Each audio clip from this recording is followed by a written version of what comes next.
net earned after expenses close to $300,000 this year. That's exciting. It's exciting. You know, not to mention the other cool things that he's doing with his life. You know, the whole idea that life in the business and life outside the business can be the most exciting and rewarding place to be in America.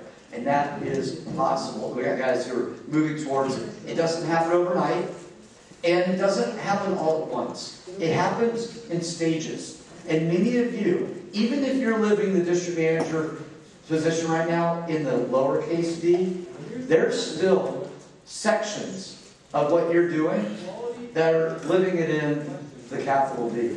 You know, and the thing is, you just got one or two pieces out of the 20 that you need to get. But that still counts, and that's still worth hanging on to. Because part of it is enjoying it along the way. You know? But all I can tell you is everybody can get there, and everybody will if you're determined. So take good notes here. This isn't the time to be, messing around, not taking serious notes. You can absolutely change your business from $1,000 a week to leading the nation, depending on how you leave this meeting. So I want to challenge you to get the most out of it. Today, MCs, Michael Dobson, also Ben Taka, and so we're going to count on these guys to have us have a great session, and let's get this thing rolling. Michael Dobson, guys, let's give him a hand.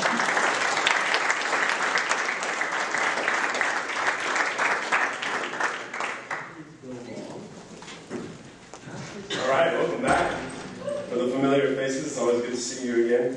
Those of you guys that are new, it's an opportunity. Close on the summer, open up the fall, and then let's go big again. Here's the deal. I just got vacation, so lifestyle is good. Our next speaker, if you don't know her, you got to get to know her. She brings the passion to the game, the execution to the plan. $113,000 earned pbanq2 in September, over $300,000 fall campaign. Without further ado, Ms. Patty Regan is going to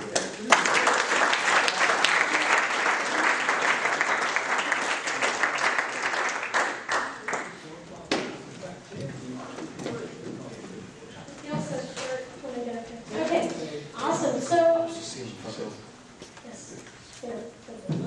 anyway, all right. Well, hey, I will just start off by saying, how's the on-campus recruiting going for you guys?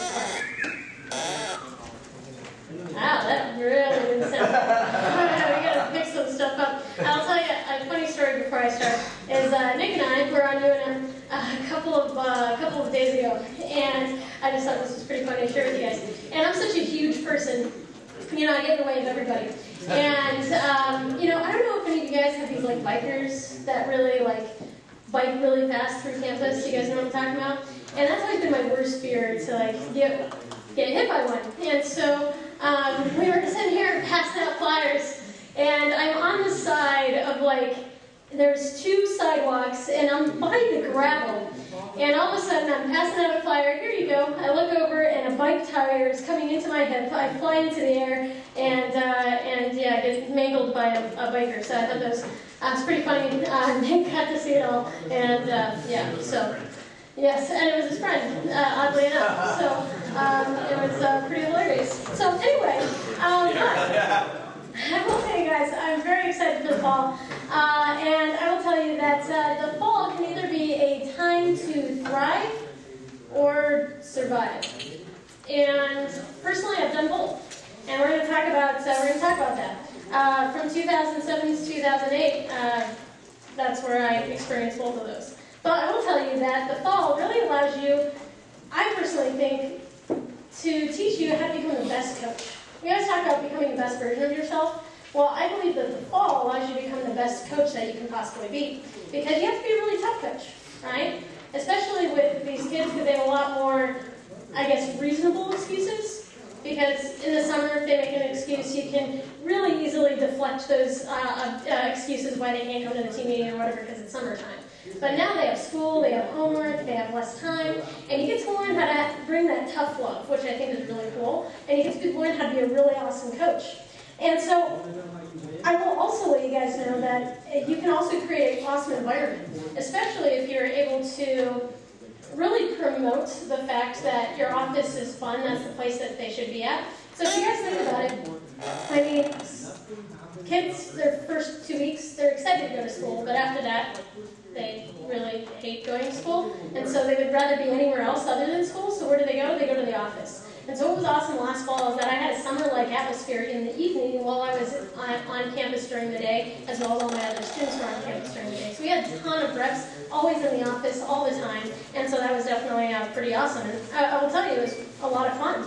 And so there's a lot of different reasons to go after a big fall. And first up is income. And so if you guys didn't know, for the bonuses, for the monthly bonus, you don't have to sell as much, so it's easier to make more money. And for those of you who are new district managers, you get double bonus. Yeah, that's pretty sick. Yeah, and so personally, I mean, last year my bonus was pretty good, but I mean, man, if I was a new district manager, I really wish I was a new district manager last fall. Anyway, I would have got a disgusting bonus. Not that it wasn't already said already. But also, I will tell you that the best kids are right here, right now, right?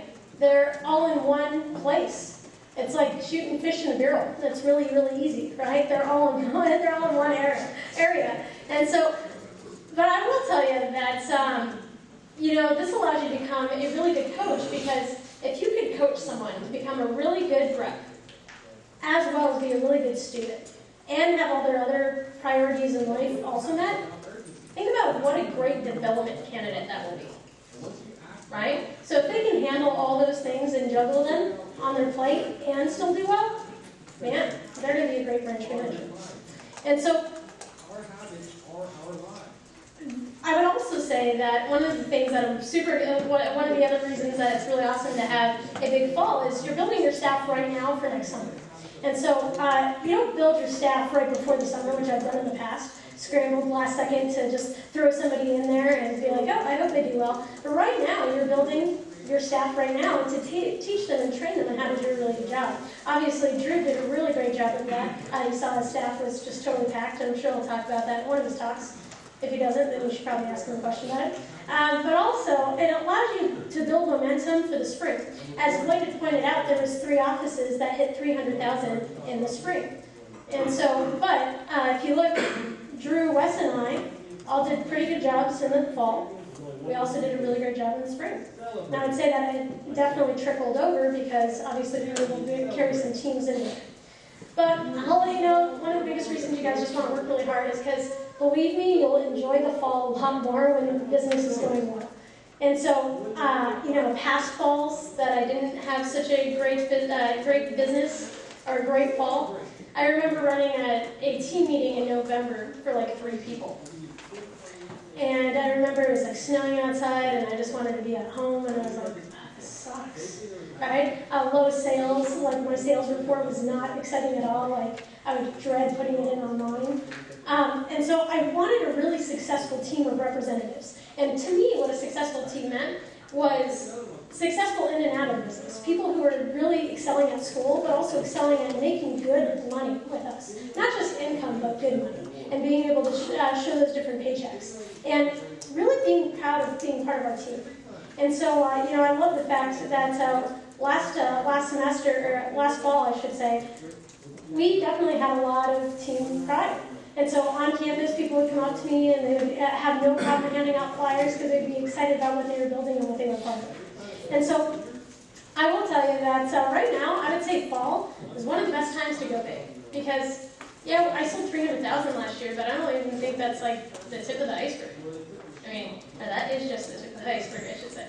And so I would say that, you know, I set a national record, and I don't really even feel like that was that big of a deal. I think that we could do way more than that. And so, but it's really cool to set a record because everybody knows who you are. It's really cool to have, like, you know, people that you hear about all the time call you and ask you for advice. You get some region conference calls. That's it for me. But I will tell you, the coolest thing about having a big fall is President's Banquet. All of you guys have a little handout there. If you just look at that, I'll tell you last year it was pretty sick and wrong. I will tell you that as a district manager, I never got to go to President's Banquet until last year. And I always heard about President's Banquet, and I was like, yeah, okay, sure, I'm sure that's a lot of fun, but I don't know, it worked out. And now, after